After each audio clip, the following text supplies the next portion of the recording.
আজকের SSC GD Hindi ক্লাসে তোমাদের প্রত্যেককে স্বাগত জানাচ্ছি। এসএসসি জিডি হিন্দি ক্লাস, তোমরা জানো এসএসসি জিডিতে হিন্দি এবং ইংলিশ দুটো সাবজেক্ট থাকে, তার মধ্যে একটাকে চুজ করতে হয়। এবার বেঙ্গলি মিডিয়ামের ছেলেমেয়েরা, বিশেষত পশ্চিমবঙ্গের ছেলেমেয়েরা হিন্দিটাকেই চুজ করে থাকে, কারণ তাদের ইংলিশে অনেক ভয় থাকে। তো সেক্ষেত্রে যারা বেঙ্গলি মিডিয়ামের ছাত্রছাত্রী এবং এসএসসি জিডির প্রিপারেশান নিচ্ছ, তারা যখন হিন্দি সাবজেক্টটাকে সিলেক্ট করছো বা চুজ করছো, তারা কিভাবে প্রিপারেশান করবে সেটা আজকে বেসিক থেকে তোমাদের সামনে তুলে ধরবো। তো এখন জানতে হবে এসএসসি জিডিতে কত নাম্বারের হিন্দি থেকে প্রশ্ন আসে। হিন্দি থেকে 20টা প্রশ্ন আসে, যার মান হচ্ছে এক একটা 2 করে। তাহলে 20টা কোশ্চেন 2 করে মান থাকে, যার মোট মান হচ্ছে 40 নাম্বার। অর্থাৎ হিন্দি থেকে 40টা নাম্বার পাওয়ার সুযোগ রয়েছে। যদি একটু ভালো করে তোমরা প্রিপারেশন নিতে পারো, আশা করছি 36+ তোমরা স্কোর করতে পারবে যে কেউ। তার জন্য তোমাকে কিভাবে প্রস্তুতি নিতে হবে, এই 36+ নাম্বার পাওয়ার জন্য এই হিন্দিতে কিভাবে তোমাদের প্রিপারেশন নিতে হবে, সেটাই আজকের ভিডিওর মাধ্যমে তুলে ধরবো। তো যারা বেঙ্গলি মিডিয়ামের ছেলে মেয়ে, তাদের বলবো হিন্দি প্রস্তুতি শুরু করার প্রথম যে ধাপ সেটা হচ্ছে অক্ষর জ্ঞান।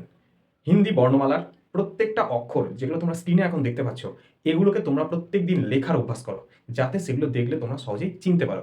শুধু অক্ষরগুলো নয়, সংখ্যাগুলো 0 থেকে 9 পর্যন্ত সংখ্যা, সেগুলোকেও লেখার অভ্যাস করো, চিনে রাখো। এবার দ্বিতীয় ধাপ হচ্ছে বই পড়ার অভ্যাস করো। হিন্দি বই, হিন্দি খবরের কাগজ বা বিভিন্ন ব্লগ রয়েছে হিন্দিতে, সেগুলো পড়বার চেষ্টা করো। এতে কি হবে, তোমার প্রশ্ন পড়তে সুবিধা হবে।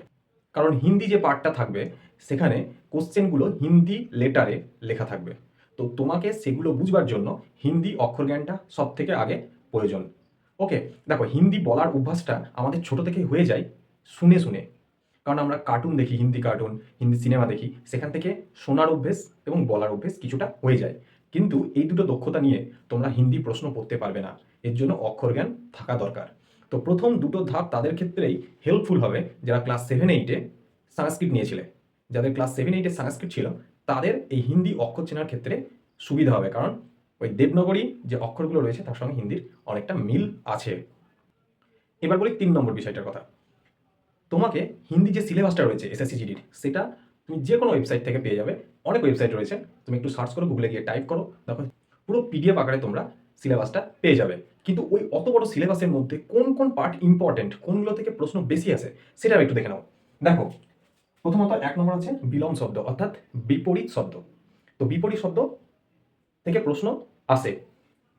পর্যায়বাচী শব্দ, অর্থাৎ মানে বা সমার্থক শব্দ। মুহাবরা এবং লোককিতায়, অর্থাৎ প্রবাদ প্রবচন বা বাগধারা।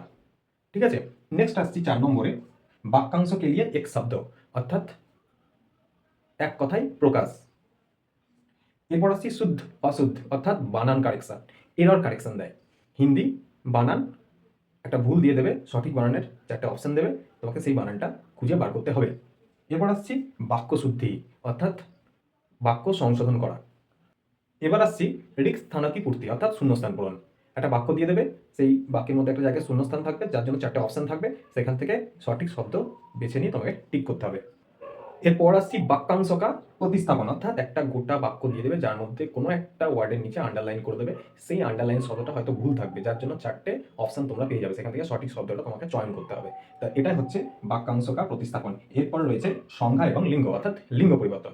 তো এই যে 1 থেকে 9 অবধি তোমাদেরকে বললাম যে বিষয়গুলো, এগুলো কিন্তু প্রত্যেকটাই মুখস্থ করার জিনিস, এগুলো কিন্তু সেভাবে বোঝার মতো কিছু নাই। বাংলায় আমরা যেগুলো 5, 6, 7, 8-এ করে এসেছি, সেই রকম ধরনের জিনিস এগুলো মুখস্থ করতে হবে। এগুলো মুখস্থ করলেই তোমরা পেরে যাবে। এবার বোঝার জায়গা কোনটা? বোঝার জায়গা হচ্ছে এই যে 10 নম্বর সর্বনাম, ক্রিয়া, কাল, কারক, বিশেষণ। এই 5টা জিনিস বাংলায় যদি তোমরা শিখে থাকো, একটু চেঞ্জ রয়েছে হিন্দিতে, জাস্ট একটু পার্থক্য রয়েছে বাংলা এবং হিন্দির মধ্যে। তো তোমরা যদি বাংলায় ভালো করে এগুলো শিখে থাকো, তাহলে হিন্দিটা ক্যাপচার করতে বা ধাতস্থ করতে খুব একটা অসুবিধা হবে না। নেক্সট আসছি শব্দবিচার।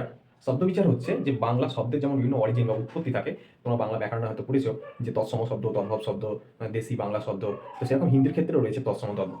তো ওই ধরনের শব্দগুলোকে মুখস্থ করতে হবে, ওই জায়গাটা বোঝারও জায়গা আছে কিছুটা। তো ওটাও একটা বোঝার মতো জিনিস। আর সব শেষে রয়েছে যেখান থেকে 5 নম্বরের মানে 5টা প্রশ্ন আছে যেখান থেকে, সেটা হচ্ছে অপঠিত গদ্যাংশ অর্থাৎ আনসিন।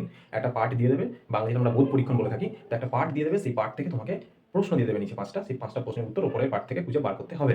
তো এটা খুবই সহজ জিনিস।